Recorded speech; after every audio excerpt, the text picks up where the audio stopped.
हरे कृष्ण भारतवर्ष, कैसे हो सारानु। I hope सब बढ़िया होंगे, कुछ ना कुछ कर रहे होंगे, राइट। आज हम आपके लिए लेकर आए हैं जनरल साइंस के टॉप 35 क्वेश्चन। और ये जनरल साइंस की तीसरी वीडियो है। अगर अभी तक 2 वीडियो नहीं देखी है तो हमने उसकी सेपरेट प्लेलिस्ट बना दी है। Link is the description box या ऊपर आई बटन पे आपको लिंक दिख रहा होगा उस प्लेलिस्ट का, तो जाकर चेकआउट कर सकते हो। बढ़ते हैं सेशन की ओर। Without wasting any time, let's get started. First question की ओर बढ़ते हैं, वो है कार्य का एसआई मात्रक क्या है। तो कार्य का एसआई मात्रक क्या है? जूल है, राइट। और यहाँ पर पूछा जाता है कई बार उष्मा का, तो वो भी जूल है ना। नेक्स्ट है चाल किस प्रकार की राशि है। तो याद रखना, चाल एक तरह की अदिश राशि है, राइट। नेक्स्ट है जरा दृष्टि दोष के निवारण के लिए किस लेंस का प्रयोग किया जाता है। तो वो किया जाता है द्विफॉक्सी लेंस। और यहाँ पर कई बार पूछा जाता है निकट दृष्टि दोष के लिए, तो याद रखना अवतल लेंस। अगर पूछे दूर दृष्टि दोष तो उत्तल लेंस इसका करेक्ट आंसर होगा। फिलहाल बढ़ते हैं नेक्स्ट क्वेश्चन की, और वो है टमाटर में कौन सा अम्ल पाया जाता है। बहुत शानदार क्वेश्चन ये भी। अम्ल या अम्ल सार लवण से हर बार एक क्वेश्चन तो फिक्स होता ही है कि यहाँ से कुछ ना कुछ पूछा जाता है। तो फिलहाल ये क्वेश्चन का आंसर होगा ऑक्जेलिक अम्ल, राइट। नेक्स्ट है मलेरिया नामक रोग से शरीर का कौन सा अंग प्रभावित होता है। ये मलेरिया नामक यानी ये रोग से यानी बायोलॉजी से क्वेश्चन है। और एक और चीज़ यहाँ पर ध्यान रखने लायक है कि इसमें हमने फिजिक्स और बायोलॉजी पर ज़्यादा जोर दिया है, क्योंकि 10% ही चांस होते हैं कि आपके केमिस्ट्री से सवाल पूछे, 1 या 2 सवाल आ जाते हैं। चांस ही होते हैं कि वो फिजिक्स और बायोलॉजी से सबसे ज़्यादा क्वेश्चन पूछते हैं। हम बात करें एसएससी एंड रेलवे की खास तरह से, तो तिल्ली और आरबीसी इसका करेक्ट आंसर होगा। यानी मलेरिया से जो अंग प्रभावित होता है शरीर का, वो होता है तिल्ली और आरबीसी। नेक्स्ट है जल में घुलनशील विटामिन कौन से होते हैं। तो याद रखें जल में 2 ही विटामिन घुलनशील होते हैं, विटामिन बी और विटामिन सी। बढ़ते हैं नेक्स्ट क्वेश्चन की ओर। नेक्स्ट है श्वेत रक्त कण का जीवन काल कितना होता है। तो याद रखें श्वेत रक्त कण का जीवन काल 2 से 4 दिन का होता है। अगर यहाँ पर पूछ लें कि लाल रक्त कण का, तो याद रखना 120 दिन तक होता है उसका, 20 से लेकर 120 है, ठीक है ना। नेक्स्ट है रक्त की प्रकृति कैसी होती है। तो रक्त की प्रकृति कैसी होती है, याद रखना सारी प्रकृति होती है। यानी रक्त का जो पीएच मान होता है 7.4। अगर आपने पीएच मान की वैल्यू आपको पता हो तो 7 का मतलब होता है उदासीन। 7 के ऊपर जितना भी मान होता है वो क्षारीय होता है, और 7 से नीचे का वो होता है अम्लीय, राइट। तो इतना कुछ आपको पता होगा, ये बेसिक नॉलेज है। तो पढ़ते हैं नेक्स्ट क्वेश्चन की, वो है किस रक्त समूह को सर्वग्रहता कहते हैं। यानी सर्वग्रहता कहा जाता है, तो वो कहा जाता है AB को। अब सर्वग्रहता क्या होता है पहले ये समझ लीजिए। देखो हमेशा इसको मैं ऐसे समझाता हूँ।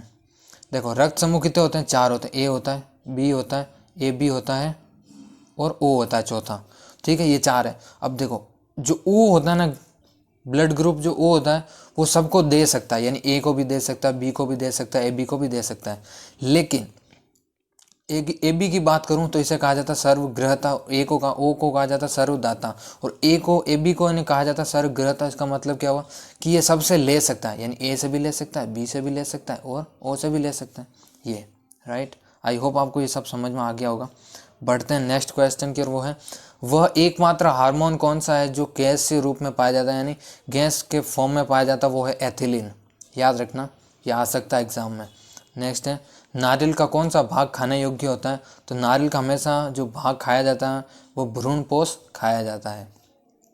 नेक्स्ट है शैवालों का अध्ययन क्या कहलाता है। जो शैवालों का अध्ययन वो क्या कहलाता है, वो कहलाता है फाइकोलॉजी, राइट। नेक्स्ट है कोशिका का शक्ति केंद्र किसे कहा जाता है। तो याद रखना कोशिका का जो पावर हाउस है, इंग्लिश में कहूँ तो ना, बिजली घर भी कई बार कहा जाता है, तो वो भी सही है। तो यार माइटोकॉन्ड्रिया, क्या कहा जाता है? माइटोकॉन्ड्रिया। नेक्स्ट है चिंपैंजी में गुणसूत्रों की संख्या कितनी होती है। तो याद रखना चिंपैंजी में गुणसूत्रों की संख्या 48 होती है। मानव में 46 होती है। यानी एक नॉर्मल ह्यूमन में कितनी होती है? 46। और इसमें 48 और 24 जोड़े, और इसमें 23 जोड़े मानव में। नेक्स्ट क्वेश्चन है सिस्टमा नेचरे नामक पुस्तक के लेखक कौन थे। तो वो थे कार्ल लीनियस। यानी कार्ल लीनियस सिस्टमा नेचर नामक पुस्तक के लेखक थे। और मैं चीज़ बता देना चाहता हूँ, अगर यहाँ पर कोई चीज़ नोट करेगा कोई भी, तो वो कहेगा कि भाई सिस्टमा नेचर, तो ये तो गलत स्पेलिंग गलत है, सिस्टम नेचर आप कह रहे हो, तो बता दूं ये सिस्टम और नेचर जो है वो एक तरह से लैटिन भाषा में लिखी गई थी। बहुत प्राचीन पुस्तक होती है, उनकी जो भाषाएं लैटिन होती है, ग्रीक भाषाएं होती है, तो उनको हमें उनके ऊपर नहीं जाना, वो सिद्धांत के अनुसार चलती हैं। तो फिलहाल ये ध्यान रखें स्पेलिंग गलत नहीं है, सेम स्पेलिंग है इस बुक्स की, है ना। सो बढ़ते हैं नेक्स्ट है कांसा किसकी मिश्र धातु है। जो कांसा है वो कॉपर और टिन की मिश्र धातु है, जिसमें 90% कॉपर होता है, 10% टिन होता है, ये ध्यान रखें। नेक्स्ट है नाइट्रोजन का प्रतीक चिन्ह क्या है। तो नाइट्रोजन का जो प्रतीक चिन्ह है वो हो जाएगा N, राइट। नेक्स्ट है किस गैस को लाफिंग गैस कहा जाता है। तो वो कहा जाता है नाइट्रस ऑक्साइड को। किसको कहा जाता है? नाइट्रस ऑक्साइड को। और मेरा क्वेश्चन अभी है कि किस गैस को स्ट्रेंजर गैस कहते हैं। तो वो कहा जाता है जीनॉन को, राइट। याद रखें, ये भी पूछा जा सकता है साथ ही साथ। नेक्स्ट है डायनेमो के आविष्कारक कौन थे। तो डायनेमो के आविष्कारक थे माइकल फेराडे। और याद रखना ट्रांसफार्मर, नाम सुना होगा आपने ट्रांसफार्मर, तो उसका भी आविष्कार किया था माइकल फेराडे ने, राइट।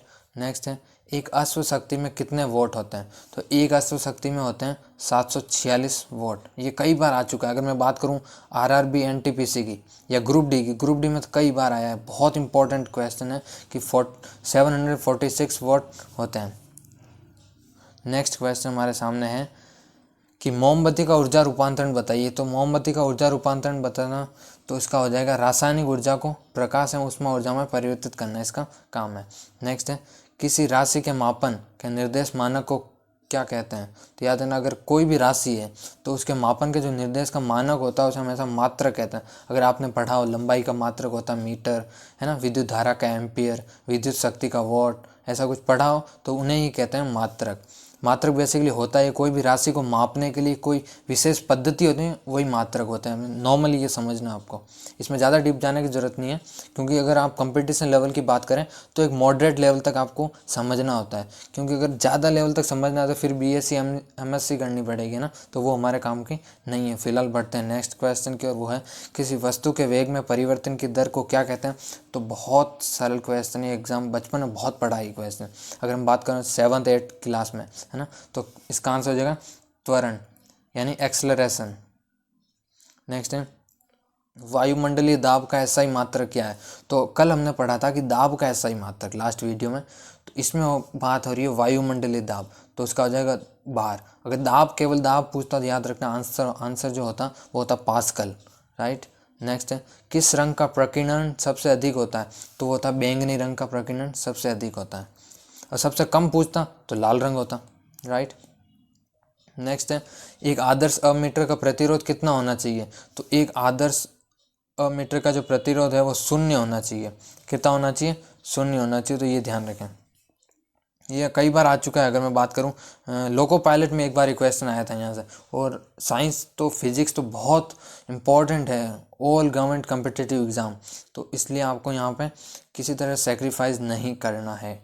नेक्स्ट क्वेश्चन पढ़ते हैं पॉजिट्रॉन के खोजकर्ता कौन थे। तो वो थे एंडरसन पॉजिट्रॉन के खोजकर्ता थे।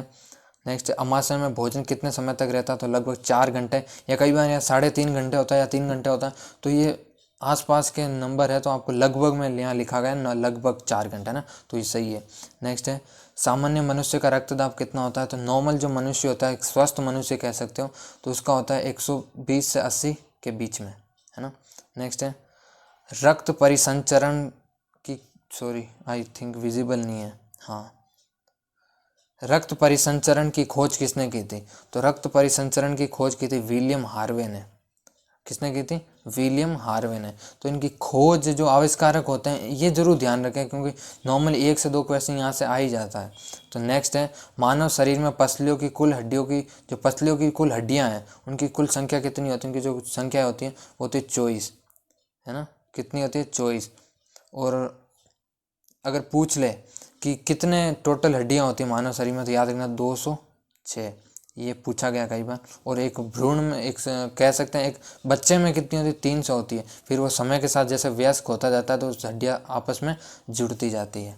नेक्स्ट है मूत्र का हल्का पीला रंग किस वर्णक के कारण होता है। तो वो होता है यूरोक्रोम के कारण। जो मूत्र जो हल्का पीला दिखता है ना, वो यूरोक्रोम के कारण होता है, याद रखना। अगर मेरा क्वेश्चन अभी है कि आपसे पूछूं कि आपकी जो त्वचा है उसमें जो त्वचा का जो रंग है वो किस कारण है, उसमें कौन सा पिगमेंट पाया जाता है, यानी वर्णक हिंदी में कहूँ तो याद रखना उसमें जो पिगमेंट होता है वो होता है मेलानिन। कौन सा पिगमेंट? Melanin, right. नेक्स्ट है मानव संयुक्त वृक्क का भार, तो वो होता है यानी वृक्क यानी किडनी, किडनी का भार कितना होता है? 140 ग्राम किडनी का भार होता है। नेक्स्ट है पीयूष ग्रंथि का भार कितना होता है? तो 0.6 ग्राम पीयूष ग्रंथि का भार होता है, जिसे मास्टर ग्रंथि कहा जाता है। याद रखना मास्टर ग्रंथि, या कई बार पीयूष ग्रंथि इंग्लिश में पिट्यूटरी ग्रंथि लिखा जाता है और कैंडिडेट हो जाते हैं कंफ्यूज कि भाई क्वेश्चन कहाँ से आ गया। तो क्वेश्चन कहीं से नहीं आया, क्वेश्चन अपने टॉपिक से आया, तो यहाँ पर घबराने की बात नहीं है। क्वेश्चन को थोड़ा सा और पढ़ने की ज़रूरत है कि इसके हिंदी इंग्लिश में ज़रूर ध्यान रखें, इसमें कंफ्यूज होने की कोई ज़रूरत नहीं है। उनको एक बार पढ़ लें आप, डाउट क्लियर हो जाएगा। आज का आखिरी क्वेश्चन बहुत इंपॉर्टेंट, विटामिन की खोज किसने की थी? हमने बहुत पढ़ा विटामिन ए का रासायनिक नाम रेटिनॉल, विटामिन B1 का थायमिन है, विटामिन C का एस्कॉर्बिक अम्ल है, ये वो, लेकिन विटामिन की खोज किसने की ये कभी नहीं पढ़ा। तो ये तो नाइंसाफ़ी हो गई ना। तो फिर विटामिन की खोज की थी फंक ने। किसने की थी? फंक ने। ये कई बार आ चुका है ना। तो बता दूं ये class SSC GD railway protection force SI constable, and बात करूं SSC CGL या SSC CHSL जिसका एग्ज़ाम अप्रैल में है, और NTPC के लिए इम्पोर्टेंट है, ये रेलवे के लिए तो पूरा एक तरह से वरदान समझिए आप इसे ना। सो आज के लिए बस इतना ही। आई होप आपको बहुत कुछ सीखने को मिला होगा आज। तो जय हिंद, जय भारत।